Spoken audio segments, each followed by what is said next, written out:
Carlow with home advantage at Netwatch Dr Cullen Park as they set out chasing a first Leinster Championship win since 2011. Wexford arrived having secured promotion from Division 4 this year ahead of Carlow, all under the guidance of new manager Seamus McEnany. And the favourites Wexford began well. Two Kieran Ling frees followed by this fine score from cornerback Michael Furlong as they assumed early control, racing into a 3-point lead. Alan Kelly opened Carlow's account before Wexford suffered a major blow. Influential midfielder Daithí Waters was black carded 18 minutes in for this challenge on Brendan Murphy. They were to also lose his midfield partner Colm Keogh to injury before the break. The pacey Sean Murphy was a constant menace to the Wexford defence. 24 minutes in, he surged forward, leaving two Wexford men in his wake before unleashing a thunderous effort that rattled the crossbar. Goalkeeper Conor Swain gathered, but his loose clearance was picked up by Paul Broderick. And the man who amassed over 1/3 of Carlow's league total this season made no mistake as the home side closed to within a point. Ben Brosnan and Ling kept the scoreboard ticking over from frees before Carlow captain Dara Foley received from Danny Moran and found the target to make it 8 points to 7. But the teams were to head in on level terms at half-time. Ling with his third free as an uninspiring first half ended 8 points apiece. A Brosnan free opened the second half scoring, but then Carlow pounced for the game's opening goal. Sean Gannon played in Danny Moran, who produced an unstoppable finish to the roof of the Wexford net. And just 4 minutes later, they almost had a second.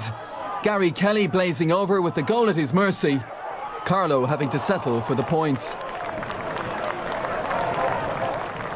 In a close contest, Wexford were reduced to 14 men 11 minutes into the second period when Owen Nolan was issued a second yellow card.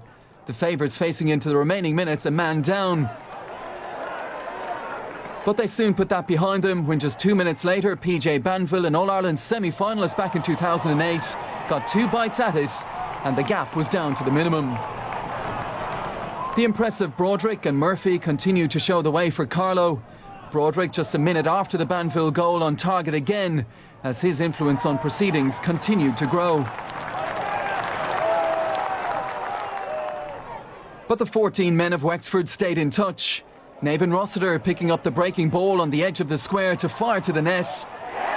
That tied it up and Wexford now with momentum. Broderick was to have an eventful end to the game. Just past the hour mark, he kicked his 10th point to nudge Turlough O'Brien's charges back in front. The home side sensing the upset was on the cards. But then, just 2 minutes later, their talisman was off. The day's second recipient of a second yellow card. And no real cause for complaint with the referee's decision. In a tense and nervy finale, Carlow captain Dara Foley produced a timely score off his right-hand side to steady the home side again. And it fittingly fell to Brendan Murphy to copper fasten a famous win with a superb individual goal 3 minutes into stoppage time. Carlow's first Leinster Championship win in 6 years was to spark jubilant scenes at the final whistle. Their reward, a quarter-final joust with the Dubs in Portlaoise. Final score, Carlow 217, Wexford 213.